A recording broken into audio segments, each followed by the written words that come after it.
Hello friends, welcome to இனிய இல்லம் channel. எல்லோரும் எப்படி இருக்கீங்க? கண்டிப்பாக எல்லாருமே நல்லா இருப்போம்ன்ற பாசிட்டிவான எண்ணத்தோடு நம்ம வீடியோக்குள்ளே போகலாம் வாங்க.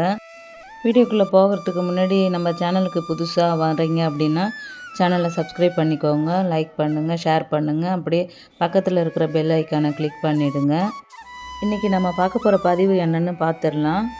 நான் எப்பயுமே சீக்கிரமாகவே எழுந்துருவேன். பிரம்ம முகூர்த்த நேரத்தில் எழுந்து விளக்கேற்றி சாமியெல்லாம் கும்பிடணும், அதுக்காகவே எழுந்துருவேன். 4:30 to 6:30 தான் என்னோடய பூஜை டைமு. அந்த டைமு முடிஞ்ச பிறகு நான் என்னென்ன வேலைகள்லாம் செஞ்சுருக்கேன் அப்படின்னு தான் இந்த பதிவில் காமிச்சிருக்கேன். நைட்டே காய்கறி மளிகை பொருள்லாம் வாங்கிட்டு வச்சுருந்தாங்க. ஆனால் எனக்கு டைம் இல்லை, சீக்கிரமாக படுத்தால் தான் காலையில் எழுந்திரிக்க முடியும் அப்படின்னு நேரத்தோடையே போய் படுத்துட்டேன். காலையில் எழுந்திரிச்சு பூஜை வேலையெல்லாம் முடிச்சுட்டு காய்கறியெல்லாம் எடுத்து தனித்தனியாக பாக்ஸில் போட்டு ஃப்ரிட்ஜில் எடுத்து அடுக்கி வச்சுட்டேன். அப்போ தான் நம்ம சமைக்கிறப்போ கொஞ்சம் ஈஸியாக இருக்கும். கெஸ்ட்டு வந்துட்டு போனாலே வீடு எல்லாமே டோட்டலாக கலைஞ்சிடும். அப்படி தான் கிச்சனும் கலைஞ்சிடுச்சு, ஹாலும் கலைஞ்சிடுச்சு. இன்றைக்கி இது ரெண்டையும் தான் க்ளீன் பண்ண போகிறேன். இந்த மாதம் மளிகை பொருள்லாம் என்னென்ன வாங்கியிருக்கேன் அப்படின்னு பார்த்தீங்கன்னா, பூஜைக்கு தேவையான இதெல்லாம் வாங்கியிருக்கேன்.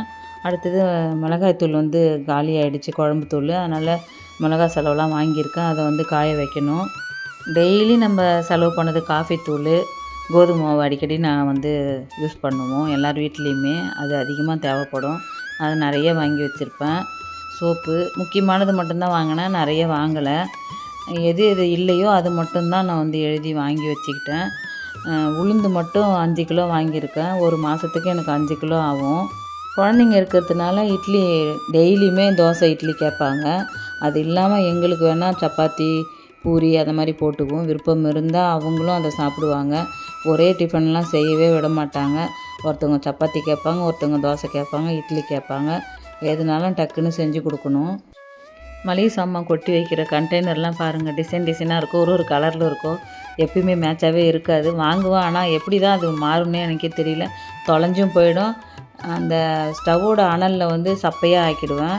மறுபடியும் அதை வாங்கணும்னு நினச்சிட்டே இருப்பேன். அப்படி தான் அப்படியே மாற்றி ஒரு மேட்சே இல்லாமல் தான் இருக்கும். பரவாயில்ல, நமக்கு தெரிகிற மாதிரி வச்சுப்போம் அப்படின்னு அடுக்கி வச்சுட்டேன். அடுத்தது ஹாலை க்ளீன் பண்ணலான்னு வந்தேன். எப்படி இருந்தேன்னா இப்போ எப்படி இருக்கா அப்படின்னு. ஹால் எவ்வளோ கலைஞ்சிருக்கு பாருங்க. எவ்வளோ தான் அழகாக வச்சுருந்தாலும் இப்படி தான் இறஞ்சி போயிடும் குழந்தைங்க இருக்கிறதுனால. அப்புறம் என்ன பண்ணுறது, எலும்புலாம் வலிக்குது தான், ஆனாலும் நம்ம தானே செய்யணும்னு செஞ்சிகிட்டு இருக்கேன். ஹெல்ப்புக்கெலாம் ஆள் இருக்காங்க, இருந்தாலும் அவங்க எப்பயுமே நம்ம கூட இருக்க மாட்டாங்க இல்லைங்களா. என்ன 1.5 மணி நேரம் வேலை செஞ்சுட்டு போவாங்க. ஆனால் மற்ற டைமில் ஃபுல்லாகவே நம்ம தானே பார்க்கணும், எல்லா வேலையுமே பார்க்கணும். ஏதோ ஓரளவுக்கு அவங்க இருக்கிறதுனால எனக்கு அவ்வளோவா கஷ்டம் தெரியலை. அவங்க செஞ்சுட்டு போனால் கூட எனக்கு பிடிச்ச மாதிரி மறுபடியும் நான் செஞ்சால் தான் எனக்கு திருப்தியாக இருக்கும். அதனால் எல்லா வேலையுமே நான் இழுத்து போட்டு செஞ்சுக்கிட்டு தான் இருப்பேன். என்னை எல்லாருமே கேட்பாங்க, எப்படி இப்படி சலிக்காமல் இந்த ஏற கட்டுற வேலையெல்லாம் நீ செஞ்சுக்கிட்டே இருக்க அப்படின்னு. அது எனக்கு பிடிச்ச வேலைன்றதுனால எனக்கு அது கஷ்டமாக தெரியாது. ஆசையாக தான் செய்வேன், வலி தெரியாது. அதுக்கப்புறம் ரெஸ்ட் எடுத்துகிட்டா அந்த வலியெல்லாம் போயிடும். அப்படி தான் நான் டெய்லியுமே நான் வீட்டு வேலையெல்லாம் செஞ்சிகிட்ருக்கேன். அப்பப்போ கொஞ்சம் டைம் எடுத்து நம்ம ரெஸ்ட் எடுத்துகிட்டு செஞ்சாலே நம்மளுக்கு உடம்புலாம் வலிக்காது. வேலை செய்கிறதுக்கும் இன்ட்ரெஸ்ட்டாக இருக்கும். நமக்கான ரெஸ்ட்டு நம்ம தான் எடுத்துக்கணும். அப்படியே தொடர்ந்து வேலை செஞ்சுக்கிட்டே இருந்தோம்னா மறுநாள் நம்மளால் ஒரு வேலை கூட செய்ய முடியாது. ஹாலில் ஃபர்னிச்சர்லாம் பெருசாக எதுவுமே என்கிட்ட இல்லை. இந்த ஒரு சோபா தான் இருக்குது. அதுக்கே எனக்கு க்ளீன் பண்ணுறது கஷ்டமாக தான் இருக்குது. இன்னும் நிறைய ஃபர்னிச்சர்லாம் இருந்தால் இன்னும் வேலை அதிகமாக தான் இருக்கும்னு நினைக்கிறேன். ஒரு சில நேரத்தில் நினைப்பேன், மற்ற வீட்டில் எவ்வளோ பெரிய ஹால், இதில் நம்மளும் இதெல்லாம் வாங்கி வைக்கணும் அப்படின்னு. எந்த பொருள் வாங்கி வைக்கிறோமோ அந்த வேலையை நம்ம தான் செய்யணும்னு நினைக்கும் போதே பயமாக இருக்கும். இப்போல்லாம் அந்த ஆசையெல்லாம் தூக்கி ஏற கட்டி வச்சுட்டு இருக்கிறத ஒழுங்காக நம்ம க்ளீன் பண்ணி வச்சுப்போம். அப்படி தான் இப்போல்லாம் என் மைண்டுக்கு ஓடிக்கிட்டே இருக்குது. என் பிள்ளைங்களாம் என்றைக்கு பொறுப்பாக நான் செய்கிறேம்மா பார்த்துக்கிறேன் அப்படின்னு சொல்கிறாங்களோ அன்றைக்கி தான் எல்லாமே நான் வாங்கி போடுவேன். இனிமேல் அதெல்லாம் வாங்குகிற ஐடியாவே இல்லை எனக்கு. என்னால் இப்போதைக்கு இதை தான் நம்ம க்ளீனாக வச்சுக்க முடியும் அப்படின்றதுனால எதுவுமே எனக்கு வாங்குகிற ஆசையெல்லாம் போயிடுச்சு. வெறும் இட்லி தோசை அப்படின்னு சாப்பிட்றதுனாலையா என்னன்னு தெரியல, எல்லாருமே டயர்டாக ஃபீல் பண்ணுறாங்க. என் பிள்ளைங்கள்லாம், பேத்தியும் அப்படி தான் ரொம்ப வீக்காக இருக்கா. அதனால தான் கம்பும் கேவரும் முளைக்கட்டி வச்சுருக்கேன்.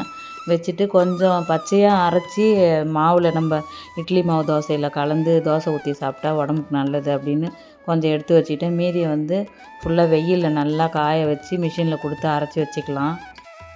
இன்றைக்கி டிஃபன் செய்கிறதுக்காக இட்லி மாவு பார்த்தா கொஞ்சம் தான் இருந்தது. அது பத்தாது அப்படின்றதுக்காக இந்த கம்பு கேழ்வரகு மாவை வந்து கொஞ்சம் மிக்சியில் அரைச்சி அந்த மாவோடையே கலந்து வச்சுட்டேன். நான் இந்த வேலையெல்லாம் முடிக்கும் போது மணி 8:30 ஆயிடுச்சு. எனக்கு பசி எடுத்தது. சரி எல்லோரும் எழுந்திரிக்கிறதுக்கு முன்னாடி மாவு எப்படி இருக்குது பார்க்கலாம் அப்படின்னு ஊற்றி சாப்பிடுவோம் அப்படின்னு ஒரே ஒரு தோசை மட்டும் ஊற்றி சாப்பிட்டேன்.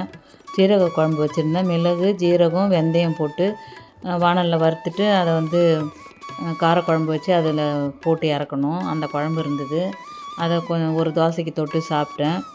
அவங்களுக்கு இனிமேல் சட்னி வெங்காயம் தக்காளி சட்னி தான் அரைக்கணும். தோசை வந்து உண்மையிலே நல்லா சூப்பராக இருந்தது. நீங்களும் இதே மாதிரி செஞ்சு சாப்பிட்டு பார்த்துட்டு சொல்லுங்கள். தேங்க்யூ.